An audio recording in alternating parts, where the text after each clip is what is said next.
আজ আসলাম জুলুকের last part নিয়ে। জুলুক এমনিতেই খুব সুন্দর একটি ছোট্ট গ্রাম, তার সঙ্গে এখন বাজে ভোর 6টা, আমরা তাড়াতাড়ি উঠে পড়েছি। আর তার সঙ্গে এই মিলিটারি ক্যাম্পের থেকে বিভিন্ন ধর্মের ভজন ভেসে আসছে। তো ওটা শুনতে শুনতে সকালবেলা দারুণ কাটলো, সঙ্গে সঙ্গে চা দিয়ে গেছে। আর এখন মোটামুটি 7টা মতো বাজে, আমরা রেডি হয়ে গেছি। আর এরকম পাশাপাশি দুটো ঘর আমাদের ছিল।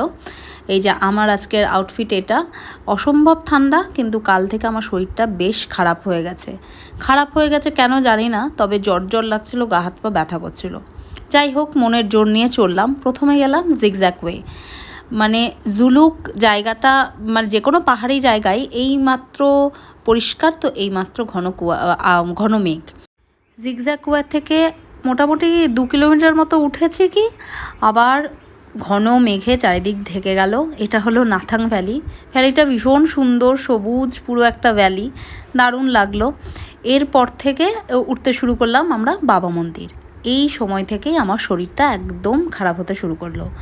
আমার দাঁড়ানোর মতো শক্তি বা ক্ষমতা ছিল না, এত অক্সিজেনের অভাবেই এটা হয় শুনলে আমার মনে হয়। তো আমার শরীরটা যেহেতু গতকাল থেকেই খারাপ ছিল, আরও বেশি খারাপ হতে শুরু করলো। তবুও মনের জোর নিয়ে আমি গেলাম বাবা মন্দিরে, খুব কষ্ট করে। অনাস্মিতা হাত ধরে ধরে আমাকে উঠিয়েছে, এতটা সিঁড়ি, ওর সাপোর্ট ছিল বলে। আর দাঁড়িয়ে দাঁড়িয়ে আমি অনেকটা উঠলাম, ভেতরেও গেছি। কি বলবো, বাবা হয়তো বাবা মন্দিরের টেনেছে, তাই জন্য গিয়েছি। টান ছাড়া সম্ভব নয়, এতটা উঁচুতে ছিল। আর অক্সিজেনের সত্যি সমস্যা হচ্ছিলো, মাথা পুরো চক্কর সবারই দিচ্ছিল, আর তার মধ্যে খালি পায়ে। তো ভেতরটা যথারীতি দেখে যা থাকে আর কি, একটা সৈনিকের যা সরঞ্জাম সেই দিয়ে সাজানো। যাই হোক, মানুষের বিশ্বাস অবশ্যই কিছু তো একটা স্পিরিচুয়ালিটি আছেই ওখানে।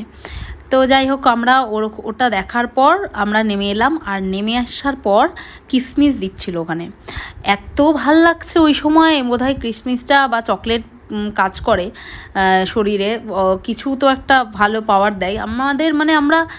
আমি কিশমিশ জীবনে খাই না শুধু মুখে, অস্বাভাবিকভাবে আমি খেয়ে যাচ্ছিলাম। সেই সঙ্গে ওখানে ছিল হাড় কাঁপানো ঠান্ডা। তো কাঁপতে কাঁপতে তো তাড়াতাড়ি জুতো মোজা পরে গাড়িতে উঠে ব্রেকফাস্ট সেরে নিলাম, যেহেতু আমরা ব্রেকফাস্ট করে আসিনি। ব্রেকফাস্টের পর সোজা গেলাম নাথুলাতে। তো অস্বাভাবিক ভিড়, ওয়েস্ট বেঙ্গলের প্রত্যেকে বোধহয় ওখানে। এবং সেই সঙ্গে আমাদের মারাত্মক শরীর খারাপ করতে, প্রত্যেকেই অক্সিজেনের অভাব হতে শুরু করে। এবং আমি তো ওখানে দাঁড়াতেই পারছিলাম না, হাত ধরে ধরে হাঁটছিলাম। অবশেষে আমি বেশি পাওয়ার না দিয়ে, শরীরের মধ্যে বেশি কষ্ট না দিয়ে, যদি কিছু হয়ে যায় বলে নেমে এসে অক্সিজেন নিতে শুরু করলাম। আমাদের ড্রাইভারটাও খুব একটা ভালো ছিল না, যার দরুন এই প্রবলেমটায় আমরা ফেসে গেছিলাম। ওখানে যদি বলতেন উনি যে আপনারা অক্সিজেনটা ক্যারি করুন সঙ্গে সঙ্গে, তাহলে কিন্তু আমরা প্রত্যেকে ওখানে অক্সিজেনটা নিয়ে নিতাম, কিন্তু উনি সেটা বলেননি। যে কোনো ট্যুরের ক্ষেত্রে ড্রাইভারের ভূমিকাটা ভীষণ জরুরি। ড্রাইভার যদি সঠিকভাবে গাইড না করে, তো ট্যুরিস্টরা এরকম প্রবলেমে পড়ে যায়। তো এটা একটা শিক্ষা। আমি 4বার আগে সিকিম গেছি, কোনো বাড়ি এরকম অক্সিজেনের অভাব আমার হয়নি। এবার মারাত্মক লেভেলে হয়েছে, আমি বুঝলাম যেটা, যার জন্যই অক্সিজেন নেওয়ার পর এই সময় থেকে আমি সুস্থ হতে শুরু করি। এবং ছাঙ্গুলেকটা ঠান্ডা মারাত্মক ছিল, কিন্তু মোটামুটি আমি ততক্ষণে সবাই নর্মাল হতে শুরু হয়ে গেছে। বডি ঠিকঠাক করে পারমিট করছিল ওখানে। আর এই সব জায়গায় রাস্তায় টুকটাক একটু সাইট সিন করে আমরা চলে এলাম গ্যাংটকে। নামতে শুরু করেছিলাম, আজকে গ্যাংটকে স্টে করব। আর এই ছিল আমাদের হোটেলটা ভীষণ ভালো।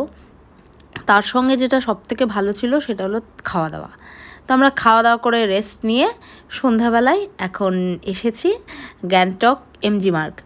কলকাতা নিউ মার্কেট আর গ্যাংটকের এমজি মার্গ একই রকম আমার মনে হয়, তবে হ্যাঁ, জিনিসপত্রগুলো তো তফাৎ রয়েছে। এমজি মার্গে এসে সবাই সবার মতো হুমড়ি খেয়ে শপিং করতে শুরু করলাম ওই নিচের রাস্তাটাই। উপরের রাস্তার দোকানগুলো এই এমজি মার্গের রাস্তার দোকানগুলো সব বন্ধ ছিল, জানি না কেন। প্রচুর শপিং শেষে 9:30 বাজে ফিরে এলাম হোটেলে এসে দেখছি দুর্ধর্ষ পোলাও আর চিকেন কষা আর চাটনি করে রেখেছিল। জমিয়ে খেলাম ডিনার। এবার ডিনার করে এসে এখন আমরা দেখছি কে কী শপিং করলো। মানে সবাই তো ছড়িয়ে ছিটিয়ে শপিং করেছি, তো সবাই মোটামুটি প্রচুর জিনিস কিনেছে। আমি সবিশেষ যে বিশাল কিছু কিনেছি তা নয়, তবে হ্যাঁ আমিও কিনেছি টুকটাক। তো এই স্টোলগুলো অনাসমেতা দেখাচ্ছিলো, ভীষণ সুন্দর কিনেছে ওরা, 200 টাকা করে, আমিও কিনেছি।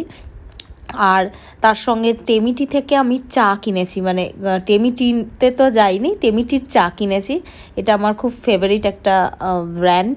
তো এই ছিল আজকের দিনটা। চলো দেখাচ্ছে আবার নেক্সট পার্টে।